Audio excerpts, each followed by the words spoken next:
The lawyers have a chance now to make opening statements, which you should think of as something like a roadmap or a guidebook to describe to you the evidence that they expect we'll be seeing and hearing during the course of the trial.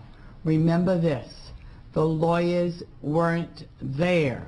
The lawyers do not know what went on.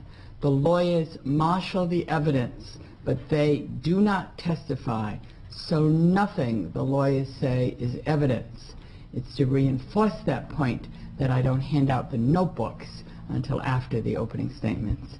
Mr. McCauley, do you wish to make an opening? Yes. Mr. Barber.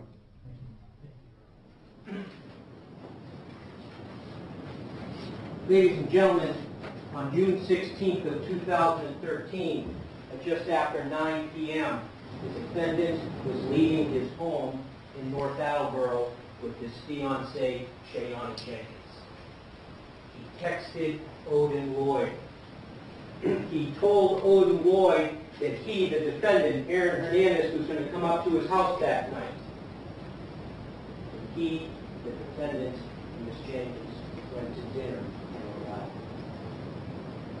As the defendant left the house, he also texted two of his friends who were then in Connecticut, Ernest Wallace and Carlos Ortiz, and he secured their attendance to his house in North Attleboro.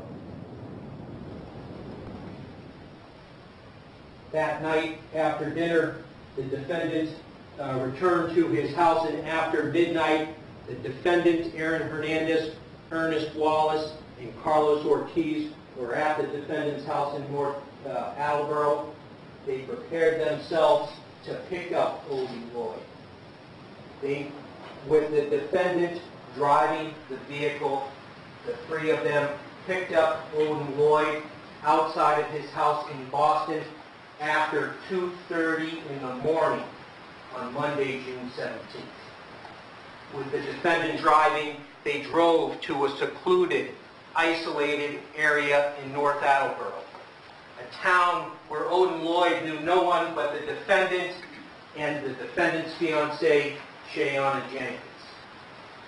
There, Odin Lloyd was shot 6 times. He was killed, and he was left in a secluded area. When the defendant and Carlos Ortiz and Ernest Wallace left from that spot, when they left Odin Lloyd there, they left evidence at the scene. They took evidence with them. They created evidence of their cooperative effort, and they tried to, and in some cases were successful in destroying evidence. In the course of this trial, ladies and gentlemen, the Commonwealth is going to prove to you that the defendant committed the crime of possession of a firearm, he committed the crime of possessing ammunition, and he committed the crime of murder. Ladies and gentlemen, Odin Lloyd, at the time of his death in June of 2013, was 27 years old. This is a photo of Mr. Lloyd. He was born in the U.S. Virgin Islands. He moved to the city of Boston with his family at the age of 3.5 years old. He lived at the time of his death in the Dorchester section of the city of Boston with his mother and his 2 sisters. He graduated from high school in Boston. He played football, and he was on the track and field team. When he graduated from college, or from high school, there was no money from college, so he entered into the workforce, but he continued to play football in the league in the city of Boston. At the time of his death, Odin Lloyd was working for a fertilizer company, a lawn fertilizer company in Norwood. He was a very reliable employee, and he would get from his home in Dorchester to his job by taking a bus and then riding his bike to the business. Prior to his working there at the fertilizer company, he had worked for an electrical contractor, and that work brought him to the state of Connecticut at the end of 2011 into the beginning of 2012. He stayed at a Comfort Suites hotel there when he was working in Connecticut, and there he met Shania Jenkins, the younger sister of the defendant's fiancée, Shayana Jenkins. They began dating in March of 2012. That's what the evidence will be that you hear, ladies and gentlemen. From 2012 to the time of Mr. Lloyd's death in 2013, the relationship between Odin Lloyd and Shania Jenkins progressed. They spoke pretty much every day. Shania would call Odin while she herself was on her way to work. When they first met, Shania was working at the hotel, either on the 3 to 11 shift or the 11 to 7 shift, and she was attending college.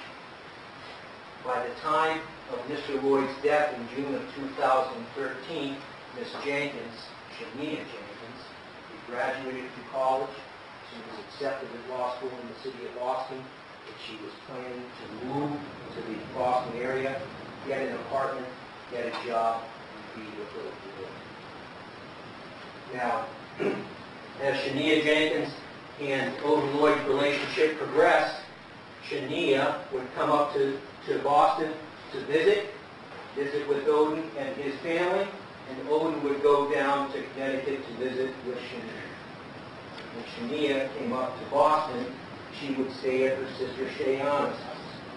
In the course of this trial, ladies and gentlemen, you'll hear evidence that Shania Jenkins, the younger sister of Shayanna Jenkins, and the defendant, Aaron Hernandez, grew up in the area of Bristol, Connecticut. Shayanna Jenkins and the defendant, Aaron Hernandez, dated in high school. The defendant left college to begin playing professional football. And when he did that, Shayanna Jenkins and he were together, and in November of 2012, they had a child together. They had a child. They bought a home in North Alabama. They moved in. That, ladies and gentlemen, between the time they bought that house and the time Odin Lloyd was killed, that's where he would visit if Shania was at her sister's house. In doing that, you'll hear, ladies and gentlemen, as it got close to June of 2013, that the defendant, Aaron Hernandez, invited Odin Lloyd into his basement to smoke marijuana with him. And in doing that, the defendant gave then money to Odin Lloyd to purchase marijuana on his behalf and roll it into joints. That was the nature of their relationship in June of 2013. The house that they bought, ladies and gentlemen, was 22 Ronald C. Meyer Drive in the town of North Attleboro, and when they bought it, it came with a home surveillance system. After the defendant and Shayanna bought the house, they upgraded the home surveillance. The contractor that had done the initial installation, and they added multiple cameras as well as a digital video recorder. All told, in June of 2013, there were 12 cameras located on the inside and the outside of the house at 22 Ronald C. Meyer Drive. Some of them, because of the manner in which they had been upgraded, were now digital cameras. Some of them were older versions, and they were analog cameras, and they all wrote to the same digital video recorder. Because of the way they were installed, camera times weren't all the same, and they weren't all accurate. In the course of this trial, you'll hear, ladies and gentlemen, how all the cameras have been synced to the world clock so that they're all operating on the same time, notwithstanding the time that's imprinted on the video camera from the actual system itself. They've been synced, as well as other video surveillance evidence that you will hear. All has been synced to the world clock, so there's a standard time. You'll also hear, ladies and gentlemen, how the digital video recorder, because so much sometimes information is being written to the hard drive, will drop frames. And on the digital cameras themselves, it creates an unusual sort of stop action. And you'll get a chance to hear about that and see it for yourself. In the course of this trial, you'll also hear about other people connected to the defendant. You'll hear the defendant's cousin's name, Tanya. She lived in Bristol, Connecticut at the time this occurred. You'll hear about Ernest Wallace. Ernest Wallace goes by the name of Bo, or also as he referred to by the defendant as Fish. Ernest Wallace, appeared in the defendant's phone under the contact fish 2, with the fish with the number 2. We'll hear that from February of 2013 through the time of Odin Lloyd's death, Ernest Wallace was referred to as the defendant's right-hand man. He did things for the defendant, and in exchange, the defendant gave him, among other things, rental cars. One of those rental cars was a Nissan Altima. The Nissan Altima was rented from an Enterprise rent-a-car agency in the town of North Attleboro a week before Odin Lloyd was killed. He was driven by the defendant on June 17th to pick up Odin Lloyd. It was returned, even though it wasn't due, to the Enterprise rental car the very next day, or that same day, late in the afternoon on June 17th. You'll hear about Carlos Ortiz, known as Charlie Boy, or as he appeared in the defendant's contacts, C-Boy, who was a friend of the defendant's from Bristol. He'd grown up with the defendant years before, and he was unknown to Odin Lloyd. Odin Lloyd and he had never met. We'll hear about a man by the name of Oscar Hernandez, who the defendant met through a mutual friend, and to whom, on April 11th of 2013, the defendant deposited $15,000 into a bank account, and in exchange, ladies and gentlemen, you'll hear that the defendant received a gun. Now, with those players and that outline in mind, ladies and gentlemen, you're going to hear that in the time leading up to June 16th of 2013, the defendant and Odin Lloyd were texting back and forth. They were texting back and forth about the marijuana. And on June 14th, the defendant indicated to Mr. Lloyd that he was going to come and get him, and they were going back and forth about the defendant picking up the marijuana. On June 15th, in the early morning, Saturday morning, the defendant arrived with his personal barber who picked up Mr. Lloyd at his home quarters. They went to Rumor Nightclub in the city of Boston. They got there late. It was almost closing time. Odin Lloyd had friends there as well. And during the course of that short time that all of these folks were in the club together, Odin and his friends were hanging out and having fun. The defendant appeared to them to be ignored. Although no words were exchanged at closing time, the defendant left the club angry.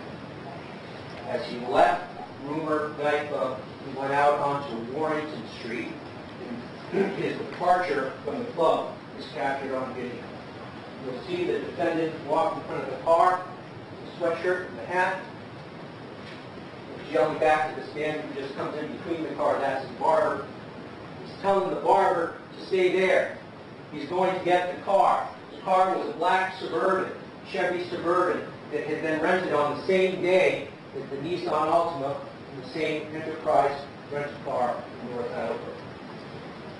The only thing is, the defendant did go with that car. He didn't come back.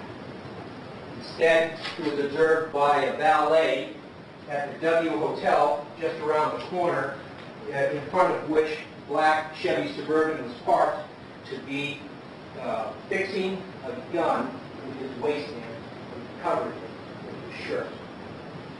The defendant returned to the corner, which you saw there on the video. And as he came back, within very few minutes, a crowd sort of formed. People were trying to take this photograph. Odin Lloyd and the barber came without Odin Lloyd's friends, and ultimately nothing happened there at the corner. We went back to the Chevy Suburban. And we sat in the Chevy Suburban, two young women, one of whom was the defendant's babysitter at his home in North Attleboro, came by. They were walking themselves from a different club to their car that was parked a few blocks away. The defendant told them to get into the car, to give them a ride to where their car was parked. And he did. The defendant didn't go there. He Instead, the two young women, Mr. Lloyd and the barber, with the defendant driving the Suburban, actually leave the city of Boston. They return to North Attleboro. They drop the barber off at his car outside of the defendant's house. And then, while the defendant is telling the young women it's going to be okay, he drove them to an apartment in the town of Franklin, an apartment that the defendant maintained. Ultimately, you'll hear, ladies and gentlemen, the two young women had to call for a car service early in the morning of June 15th in order to get back to their car in the city of Boston. The defendant himself was supposed to be at breakfast with his mother and his family, and he was not. As a result, his fiancée, Shayana Jenkins, set about to find him. She called her own sister, who then in turn contacted old Lloyd in order to get in touch with the defendant. The defendant then sent Shayana Jenkins a text using Odin Lloyd's phone. And you'll see there, ladies and gentlemen, the text recovered from Mr. Lloyd's phone, the defendant indicating that he had made a mistake, he had messed up, he was on his way home.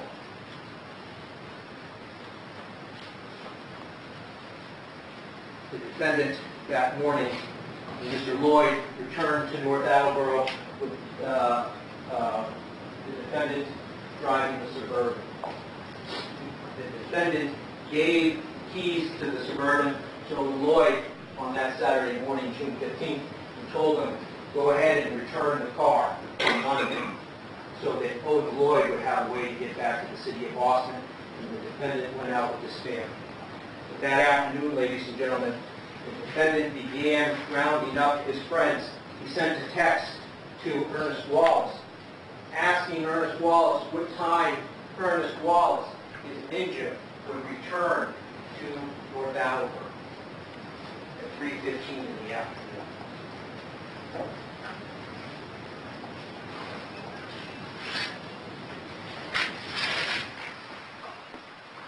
From that time to the evening of June 16th, as I indicated, the defendant texted and called Ernest Wallace and Carlos Ortiz more than 40 times from the morning of June 15th to June 16th.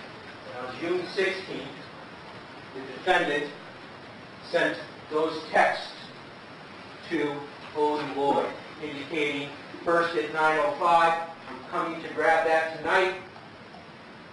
That's Aaron Hernandez on the left side, and Odin Lloyd's response in the center.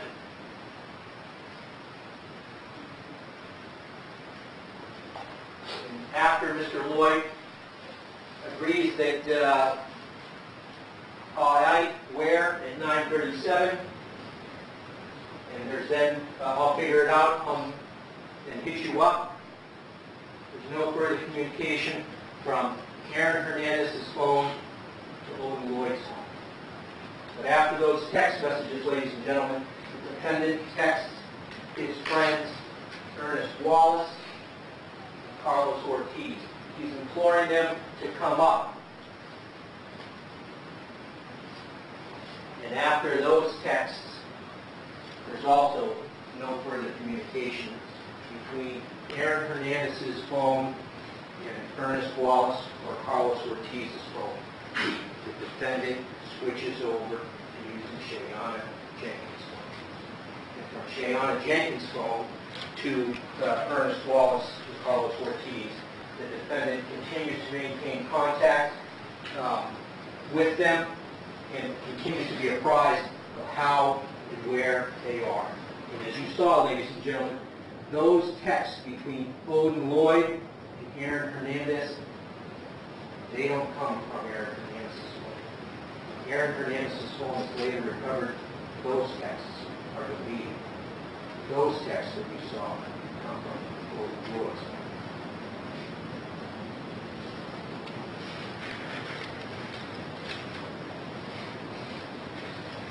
You'll see, ladies and gentlemen, on the video surveillance, Carlos Ortiz and Ernest Wallace arrived at the home from North Attleboro after midnight. They alert the defendant. You'll have phone records that show that, and you'll see on the video the use of the phone.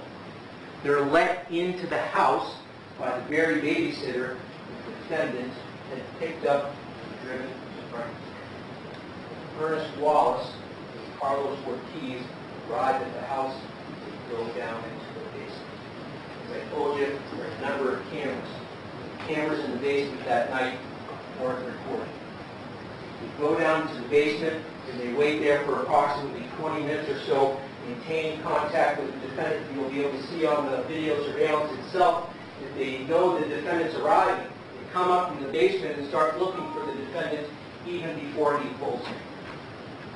The defendant pulls in driving Shayana Jenkins' vehicle. He jumps out as the vehicle barely comes to a stop. He leaves the door open. He greets his friends in the driveway. You'll see, ladies and gentlemen, as they enter into the house, the defendant is carrying the gun. The defendant, Aaron Hernandez, Ernest Wallace, and Carlos Ortiz go down into the basement. They're there for approximately 15 minutes. After about 15 minutes, they come up and they begin to make preparation in the car. It takes approximately 7 more minutes back and forth into the house, into the basement, carrying things out to the car, in the trunk, before they finally leave. They leave after 1 a.m. You'll hear, ladies and gentlemen, that a few days after the murder, the defendant makes a statement saying that he hoped the time of the murder or the homicide of Odin Lloyd would come out because he was at a bar at the time, or at a club at the time it happened. And that's not the case, ladies and gentlemen, because the defendant had been to a bar, the South Street Cafe in Providence, where he met with other folks, where he had dinner with Shayana Jenkins, and then he returned to his house. He left after 1 a.m. in the morning, and you'll hear and you'll have a chance to see from cell phone records, receipts, video surveillance, and other corroboration, including driving the route at the same time under same conditions by detectives 2 weeks later, that the defendant in the path that they take from the house to pick up Odin Lloyd and then ultimately return. What you're going to see, ladies and gentlemen, is that when they leave just after 1 o'clock in a rented Nissan Altima, Ernest Wallace is initially driving. They get out to Route 95. They don't head to Boston, where Odin Lloyd is. They head south along Route 95. At that point, they use Ernest Wallace's phone to contact Odin Lloyd. In total, from the time they leave, 5 telephone calls are placed from Ernest Wallace's phone to Odin Lloyd, who's in the city of Boston, at his house. The first one, Wallace's phone, connects with the cell phone tower right on the Rhode Island, Massachusetts line next to Route 95, South Attleboro. After that, they turn north.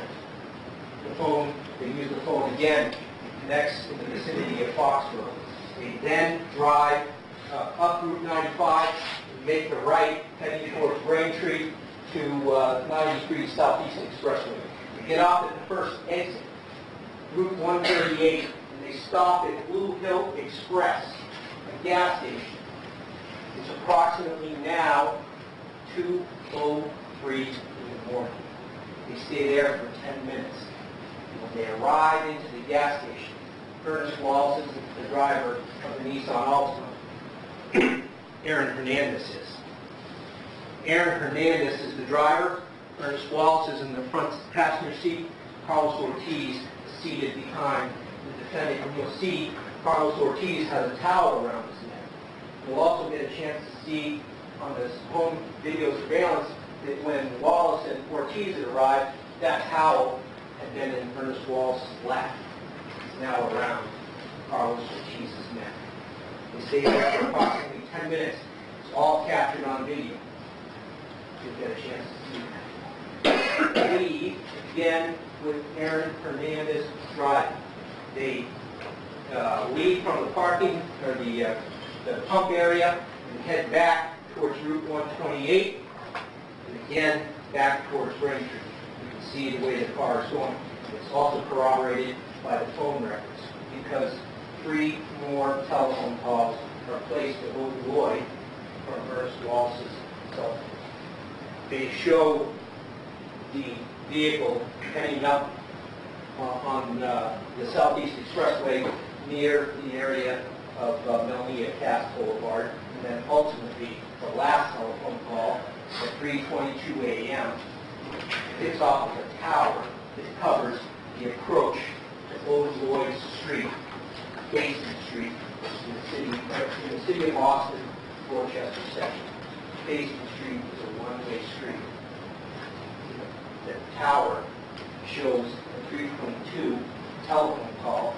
Then you'll see, ladies and gentlemen, Odin Lloyd lived at number 10. Across the street, at number 9, was a neighbor who had video surveillance outside. It shows the Nissan Altima approaching and Odin Lloyd getting into it. The time was there, approximately 2:33 in the morning.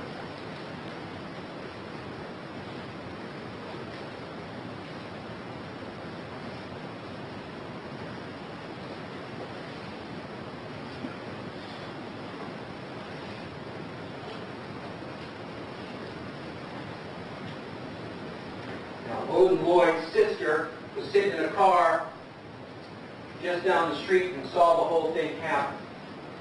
The defendant had told Odin that they were going to step out and that he would figure out what was going on. At 2:33 in the morning, ladies and gentlemen, there are no bars, there are no clubs open in the Commonwealth of Massachusetts. Video surveillance, cell phone data, toll records show the path has been taken. Even though now Wallace's phone is no longer used, and Ortiz's phone isn't being used, and the defendant isn't using his phone, Odin Lloyd's phone maintains connection with the cell phone network. Again, between cameras located at streets, video surveillance of businesses, Odin Lloyd's cell phone records, and toll records, you'll be able to see the route, ladies and gentlemen. They leave from picking up Odin Lloyd on Basin Street and make a right. They head back towards Route 93, then turn north a short distance onto the Massachusetts Turnpike, heading west, all the way out towards Route 128 and Route 95. At the Weston toll booth at 2:53 in the morning, the Nissan Altima, rented by the defendant Aaron Hernandez, proceeds through the toll without paying. It's captured by photograph. From there, cell phone information and then video surveillance shows that the vehicle heads south onto Route 128-95, continues on Route 95, getting off of Route 95 at exit 5, North Attleboro. Coming off of the exit, it's a right and then a quick right into the North Attleboro Industrial Park, known as John Beach Boulevard. There's surveillance at that location. There are very few cars on the road. There is Odin Lloyd's cell phone.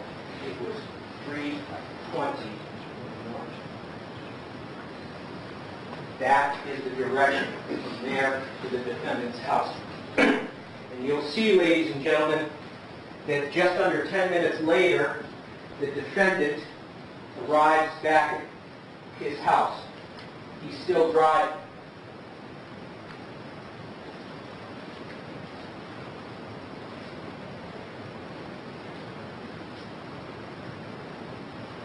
You'll see, ladies and gentlemen, driver's side mirror is missing.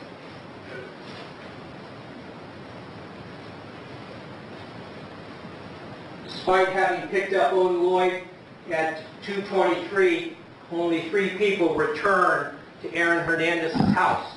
Aaron Hernandez, Ernest Wallace, and Carlos Ortiz. The defendant inputs the code into the overhead garage door opener. The three of them duck quickly before the door is even completely open into the garage. The defendant leads them to the house, telling them to be quiet.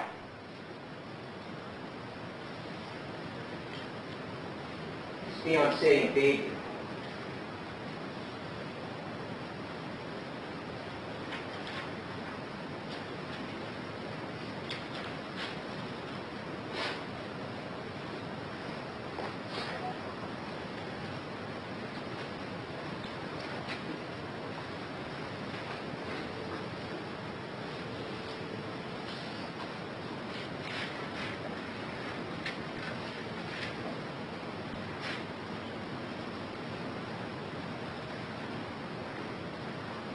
Ernest Wallace and Carlos Ortiz initially go down to the basement.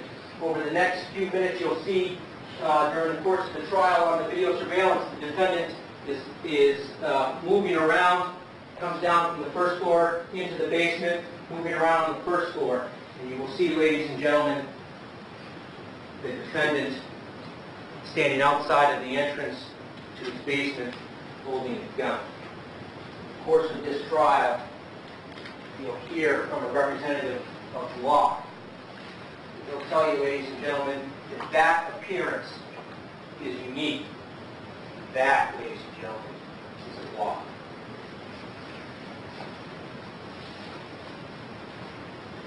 Now, you'll also hear that the defendant is scheduled to be at his work in the morning, June 17th. Bode is scheduled to be at his work on the morning of June 17th at 7 o'clock. Neither of them appeared. Instead, in the course of the trial, you'll have a chance to take a look at the surveillance video of the house. You'll see that shortly after the defendant is seen with the Glock, the cameras, the digital cameras, are shut down in the house. They're not turned on until the afternoon of June 7th. And sometime after 1:30, approximately 1:44, so the defendant wakes up Wallace and Ortiz, who are down in his basement. They play with his baby. You'll see during the course of the trial that the defendant leaves Carlos Ortiz with his baby in the pool while the defendant himself goes back to the Nissan Altima and retrieves evidence, a magazine clip or a firearm. You see, ladies and gentlemen, that the defendant, Carlos Ortiz and Ernest Wallace, leave from the house in the Nissan Altima just before 5 p.m. on June 17th. They take the Nissan Altima to the Enterprise rental car.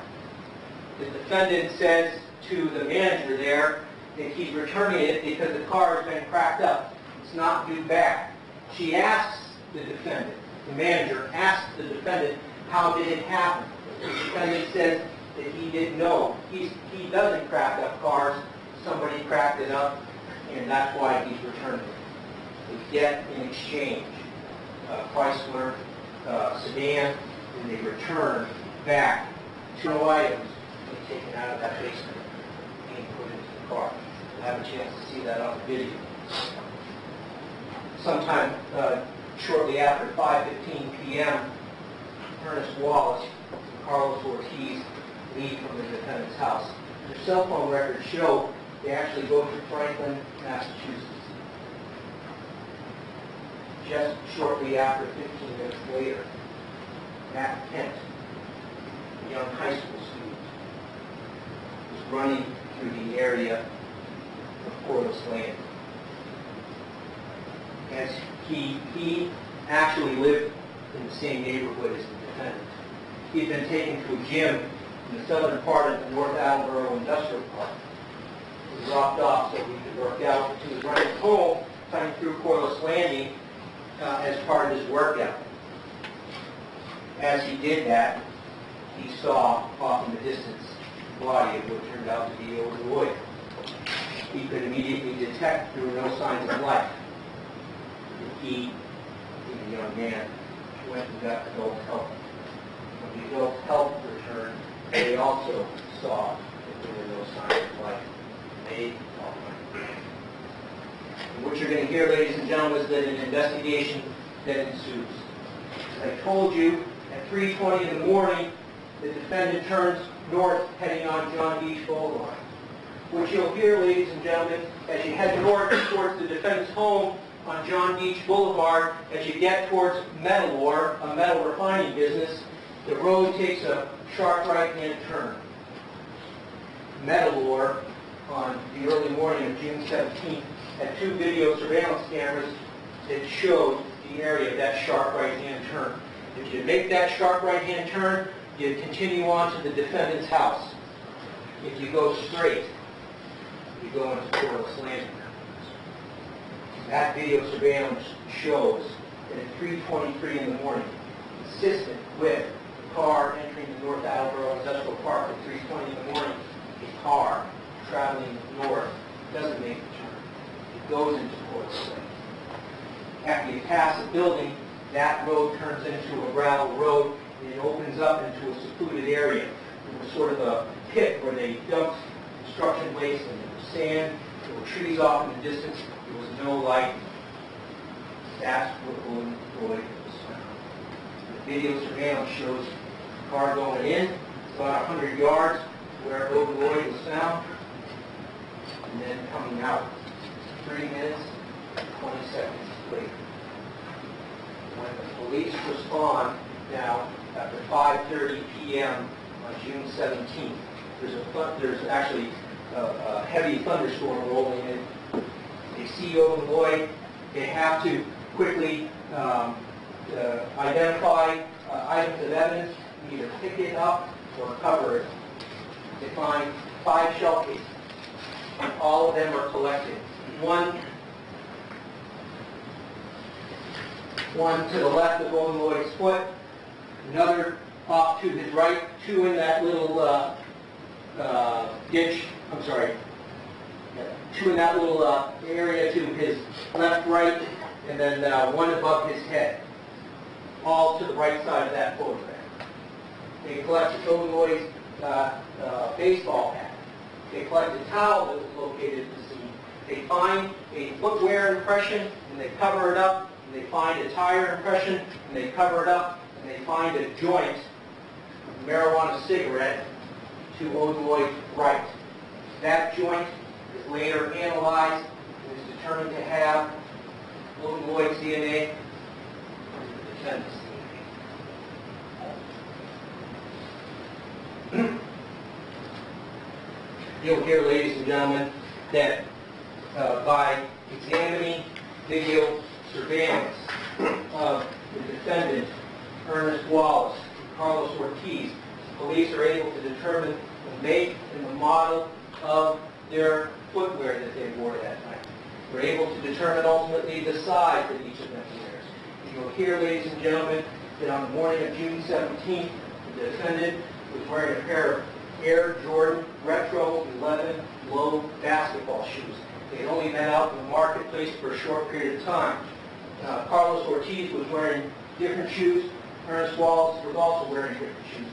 All of the shoes, ladies and gentlemen, were ultimately compared to the single footwear impression that was determined to be there before the body was recovered, and the defendant's footwear impression, ladies and gentlemen, was consistent with the footwear impression that was left at the scene.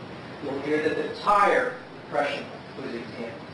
It was determined to have been made by the rear wheel of the Nissan Altima. As I told you, ladies and gentlemen, there was evidence left there, 5 .45 caliber shell casings, and there was evidence taken with them. One piece of evidence was a shell casing. On June 18th, in the morning, the manager at the Enterprise rent-a-car cleaned out the vehicle. Inside, underneath the driver's seat, she found a shell casing. She did not know the significance of it at the time, and she threw it with some other items into a dumpster there. That shell casing was later recovered. It too was analyzed, the 45 shell casing. It too was swabbed for DNA. The DNA on the shell casing consistent with the defendant's. You'll hear, ladies and gentlemen, that each of those shell casings were also analyzed microscopically. They were all determined to have been fired by the same firearm. And the markings on them are unique. They are consistent with having been fired by a Glock. Olin Lloyd himself was autopsied. Determined he had 6 gunshot wounds. 1 in his right forearm, 1 in his right flank, 2 in his back, shot as if he was crouching down. 2 projectiles were recovered from his body. Olin Lloyd had 2 gunshot wounds to his chest. They went through him. They went through him as he laid on the ground at Corliss Landing. The ground beneath Olin Lloyd was dug up and 2 more projectiles were found. All of them 45 caliber. 4 projectiles in total. Some of them had sufficient markings to allow them to be compared microscopically to determine they were fired from the same weapon. And again, it was a Glock 45. Ladies and gentlemen,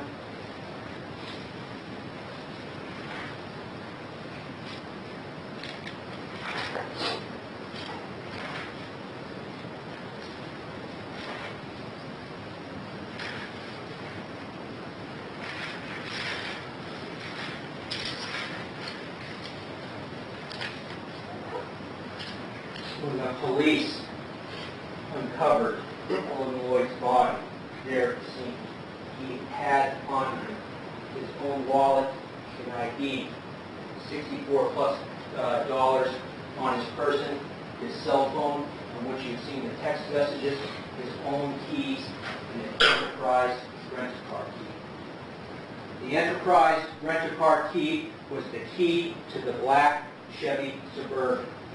The black Chevy Suburban was not located anywhere there at Corliss Landing.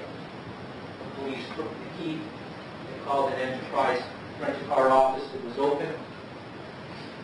They learned that key belonged to the black Chevy Suburban that had been rented by the defendant. So on June 17th, after Mr. Lloyd's body was found, 2 detectives went to Dorchester to meet and inform Olin Lloyd's family that Olin had been found, and 2 detectives went to the defendant's house. They arrived at the defendant's house at approximately 9:45 in the evening. They knocked on the door and rang the bell.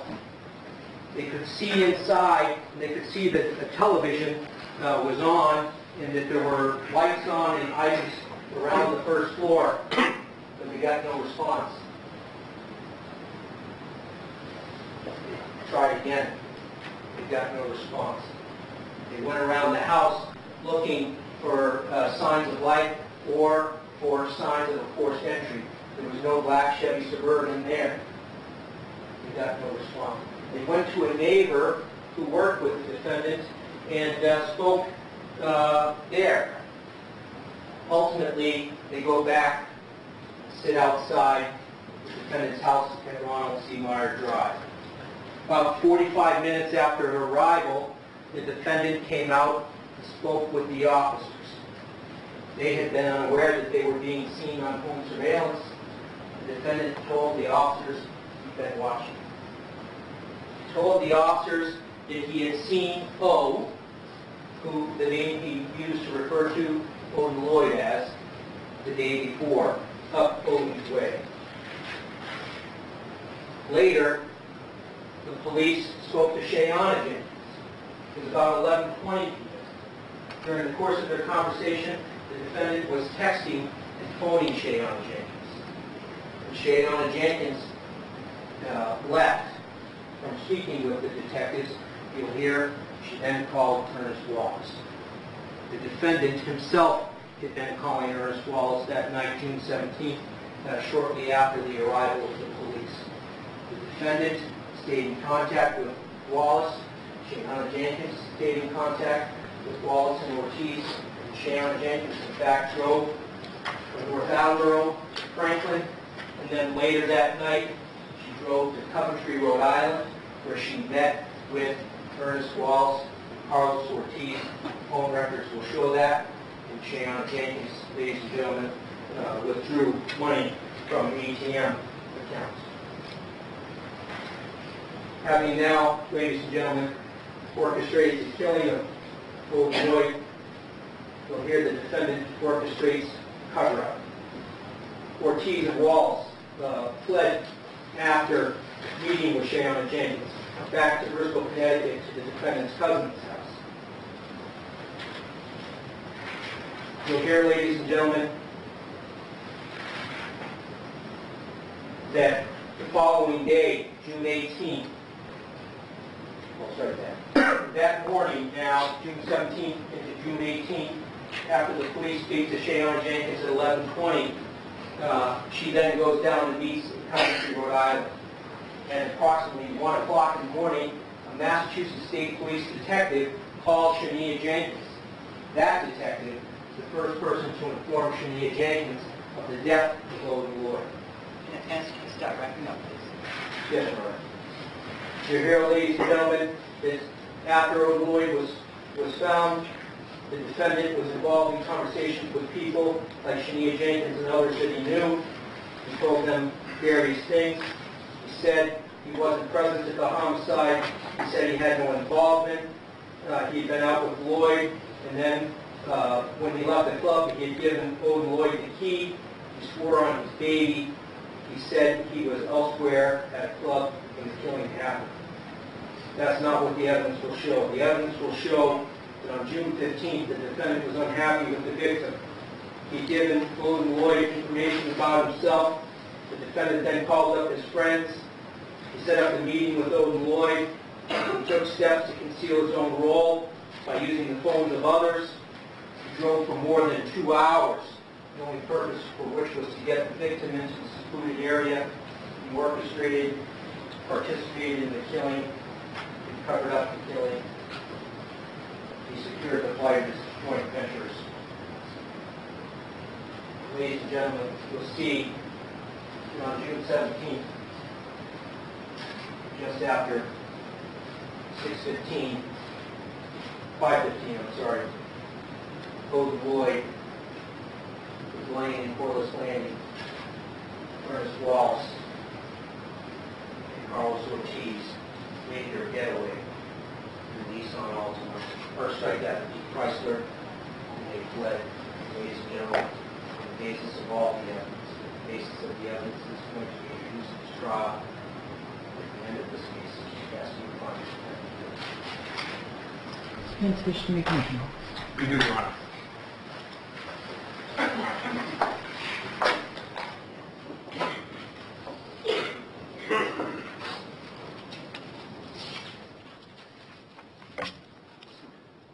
Aaron Hernandez is an innocent man. The evidence will show that Aaron Hernandez did not murder his friend Odin Lloyd, nor did he ask or orchestrate anyone else to murder him. Aaron Hernandez is not guilty. We are here because the police and the prosecutors targeted Aaron from the very beginning. As soon as they found out that Aaron Hernandez, the celebrity football player, the New England Patriot, was a friend of Odin Lloyd's, Aaron never had a chance. It was over. They set out on an investigation, ladies and gentlemen, collected evidence in order to support the story they just told you, even when the evidence they collected should have led them in another direction. They locked on Aaron and they targeted him, even when they developed evidence that 2 other men, who unlike Aaron, were not friends with Odin, were with Aaron and Odin that night. The evidence will show the investigation was sloppy and unprofessional. What about the facts that showed Aaron's innocence? What happened to those when they were collected during the investigation? Well, the evidence will show they were ignored or they were twisted in order to fit the story they wanted to tell you today. Well, ladies and gentlemen, you will learn through the evidence that this effort failed. The evidence will show that Aaron Hernandez did not murder his friend, Odin Lloyd. Now, I'm not going to talk to you as long as the prosecutor did. We understand that we're about to start a long trial, and you're going to have to sit through it. And we thank you for that. We thank you for the vital service you are supplying your community. I'm not going to go through today point by point, blow by blow. We have faith in your ability to observe the evidence as it comes in, to regard the evidence, to evaluate it, to question it, and at the end of this process, render a fair verdict. We want to start this trial, and I suspect you do too. Now, you just heard quite a story, a dramatic story, an exciting story, maybe one that might be on TV. It's just a story, and it's not true. The evidence will show that Aaron Hernandez did not murder his friend, Odin Lloyd. Now, sometimes, because the prosecution went first, sometimes people have a natural tendency to believe the first story they hear. And as the facts come out later, they might have a tendency to credit the facts that support that first story and disregard the facts that don't fit it. Don't do that here, ladies and gentlemen. Keep an open mind as the court has instructed you to do. That's your duty as jurors. If you reach conclusions today based on what you just heard, you're no better, no different than the police and the prosecutors who brought Aaron here in the first place. You're jurors. You have the ability to evaluate the evidence. You come with an open mind. Give us a chance to show you the truth. We start here from a clean slate. I ask you to flush from your mind any preconceived notion or preconceived judgment that you may have brought with you to the jury box. I ask you to rid yourself of all presumptions, except one, the presumption of innocence that lays on that man sitting at that table. Aaron Hernandez, as we sit here today, is an innocent man. And at the end of this process, that conclusion will remain the same. Now, ladies and gentlemen, if you think about this story as you hear the evidence, you'll see that it makes no sense. It is not supported by the evidence you will see, hear, and if you want, touch in this trial.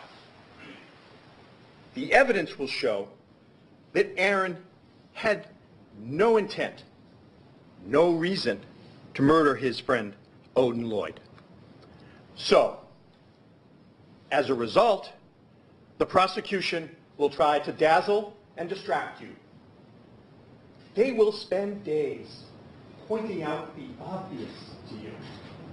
They will flood you with meaningless facts. Ladies and gentlemen, your job as jurors is to focus on the real evidence.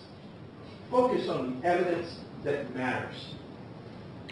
They'll go on and on with evidence showing they can track a cell phone call, or analyze dirt, or sync to the world clock.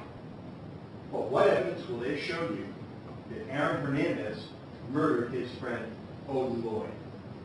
That's the key question you as jurors have to focus on. Don't be distracted. Don't be misled. Focus on the real issue. The evidence will show that Aaron Hernandez is an innocent man. Now, I would also caution you to be on the lookout for evidence the prosecution presents to you that is twisted, or the evidence they ignore, or when they only tell you part of the story. We're going to point those out to you, ladies and gentlemen. We will draw your attention to those situations. Let me give you a few examples. You heard the prosecutor say that Aaron and Wallace and Ortiz drove a rented Nissan Altima up to pick up Mr. Lloyd Aaron's friend, on the early morning hours of June 17th. A rented Nissan Altima. Sounds suspicious. The evidence will show. What they didn't tell you is that Aaron was always renting cars. The evidence will show that from March 2012 until June 2013, Aaron Hernandez rented over 24 cars, 25 from Enterprise Rental Car alone. 5 of those cars were Nissan Altimas. Ladies and gentlemen, the use of a rental car, in this case, was not part of a murder plot. It was part of Aaron's everyday existence. Sometimes, Aaron loaned those rental cars to his friends. He loaned a rented black Chevrolet Suburban to his friend Odin Lloyd. He loaned a rented Nissan Altima to his friend Ernest Wallace. Here's another example. You've heard references now to videotape and seen snippets of videotape taken from Aaron's own home surveillance system. The prosecution maintains that they have photographs and video images from that system that show Aaron with a gun in his hand. Ladies and gentlemen, you'll decide in the various scenes that we will show when the evidence really comes in, what's in Aaron's hand. Whether it's an iPod or an iPhone or an iPad or a BlackBerry or TV remotes or a gun or something else. And if you think it's a gun, what kind of gun is it? If you think it's a gun, does the video tell you that it belongs to Aaron Hernandez? Here's another example. That video system, what the prosecution didn't tell you in full was that Aaron Hernandez was the party who initiated the upgrading and installation of that video system. He was trained not only in the operation of the cameras, but also on how to disable the system, stop it from recording. Ladies and gentlemen, the evidence will show that the video that is used by the prosecution was recorded on Aaron's own home surveillance system. And he was fully capable, fully aware of how to stop it from recording at any time. But he did not. Here's another point about that video system. Obviously, it has now become the centerpiece of the Commonwealth's case. That video system in Aaron's home. What they didn't tell you is that that video system was in Aaron's possession from shortly after 3:30 in the morning on Monday, June 17th, throughout that entire day.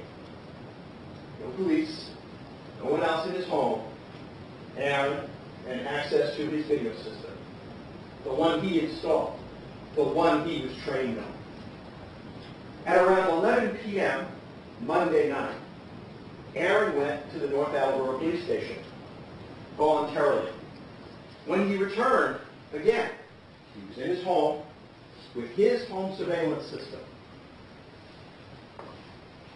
for another entire day. Ladies and gentlemen, destruction of evidence. The evidence will show that if Aaron Hernandez wanted to destroy the recordings on that video system, he could have, but he did not, because he had no reason to. Aaron Hernandez did not murder his friend, Odin Lloyd. Let me tell you a little bit about Aaron. The prosecution didn't tell you much. Let me tell you a little bit about Aaron. Aaron's from Bristol, Connecticut. It's an old New England city in the center of the state of Connecticut. Aaron grew up there. Bristol has some tough parts. It has some tough people. It's the kind of place where the people don't always trust the police, and they don't tell each other. Aaron attended Bristol Central High School. It was at Bristol Central High School that he met Cheyenne Jenkins. Over the years, off and on, Cheyenne and Aaron dated. Eventually, many years later, Aaron and Cheyenne moved in together. In November 2012, on Aaron's 23rd birthday, they had a daughter, ABL. Now, Aaron came out of Bristol High School as one of the best high school football players in the history of that state. As a result, he received a full football scholarship to the University of Florida. At the University of Florida, Aaron helped the Florida Gators win a national football championship in 2009. That same year, Aaron Hernandez was voted a first-team All-American football player. He was also chosen as the best tight end in all of college football. Aaron Hernandez played football with passion and with joy. As a result of his efforts in Florida, Aaron received a pro contract to play for an NFL team, our hometown team, the New England Patriots. Aaron signed that contract with the Patriots in 2010. As a result of Aaron's contributions and others, Aaron helped lead the Patriots to the Super Bowl in the 2011 season. As a reward for his outstanding performance that season, the evidence will show the New England Patriots rewarded him with a contract extension, taking him through as a Patriot until 2018. Now, Aaron also had a lot of friends. Some of his friends were New England Patriots. Some of his friends were college pals. Some of his friends were from around here. Some of his friends were from Bristol. Aaron got out of Bristol, but friends and relatives from Bristol all wanted to hang around Aaron Hernandez, the NFL star. The evidence will show that Aaron was generous with his friends. Aaron gave them money. Aaron entertained them. Aaron gave them game tickets. Aaron took them on trips. Aaron paid for hotels. Aaron let them use rental cars. Aaron let friends stay at the apartment he rented in Franklin, Massachusetts. Aaron opened up his own home and let friends stay in his home. Now, Odin Lloyd was one of Aaron's friends. You see, Aaron had met Odin around the summer of 2012, because Odin Lloyd had been dating Cheyenne Jenkins' sister, Shania. Shania was ABL's aunt. Odin and Shania were frequent guests at Aaron's home. They attended family events. They were present in May of 2013 at Cheyenne's birthday party. Odin Lloyd stayed over Aaron's house several times. Odin Lloyd was Aaron's friend. Ernest Wallace was from Bristol. Ernest had been a longtime Hernandez family friend for many years. The evidence will show that Aaron and Ernest were close. Aaron and Wallace went out together. The evidence will show that Wallace was a guest in Aaron's home. Wallace stayed in a downstairs bedroom in the finished basement of Aaron's home in North Attleboro. You will have an opportunity to see that there. Wallace also stayed in the rented apartment that Aaron had in Franklin, Massachusetts. The evidence will show, ladies and gentlemen, that Aaron and Wallace frequently went on trips together. They went out on the town together. When Aaron went to nightclubs, Wallace was frequently at his side. The evidence will also show that when they weren't together, Aaron and Wallace communicated by phone and text frequently. Carlos Ortiz was also from Bristol. Carlos had grew up in the housing projects in Bristol. Aaron knew Carlos, and Carlos used to hang around with Aaron's extended family in Bristol. The evidence will show that while Aaron kept in touch with Carlos Ortiz, they were not particularly close. Now, Aaron and his friend Odin Lloyd had something else in common. besides the 80 sisters? Marijuana. Aaron smoked marijuana. Odin smoked marijuana. Aaron and his friend Odin smoked marijuana together. Listen very carefully to the evidence about who it was that gave Aaron the marijuana cigarettes or cigars called blunts. It was none other than his friend Odin Lloyd. Odin Lloyd would obtain marijuana and roll blunts for Aaron, especially for Aaron. Odin was known as the blunt master. Now, ladies and gentlemen, much will be said about June 2013. Let's talk about that for a little bit. In June 2013, Aaron Hernandez was in his off-season from the New England Patriots. The off-season. As a result, Aaron was enjoying life to the fullest. Aaron had a lifestyle. That lifestyle may not be like yours or like mine.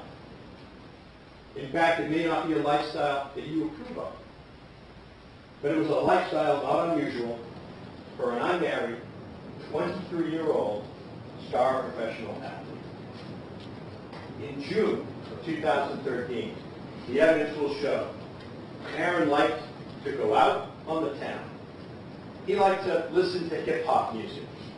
He liked to drink. He liked to smoke marijuana.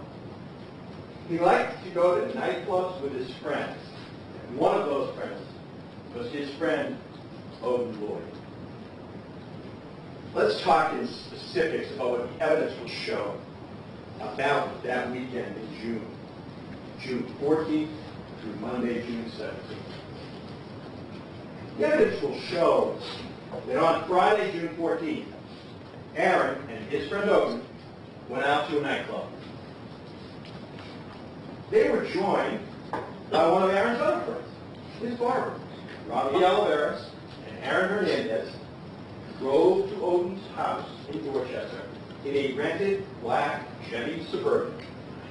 They picked Odin up, and then Aaron, his friend Odin, and his friend Robbie went to Club Rumor in Boston. The evidence will show this was not the first time Aaron and his friend Odin had been to Club Rumor together. After the club closed, Aaron and his friend Odin went to Aaron's rented apartment in Franklin, Massachusetts with two young women. They partied all night and into the morning hours with these two young women. You see, part of that lifestyle I mentioned, part of that lifestyle for single men with some money to spend, Aaron and his friends would go out on the town, and they were always looking to hook up with women. Aaron wanted to do that. The evidence will show Odin wanted to do that as well. When they were interviewed by the police, just not the facts the police wanted, not the facts that lined up with the story you just heard. The evidence will show, ladies and gentlemen, that these three private citizens, when they didn't give the police the story the police wanted, lied to and harassed. Keep your eyes open for other examples of how witnesses who didn't give the police the information they wanted on Aaron were treated. Look what happened to them. Now, he was in trouble.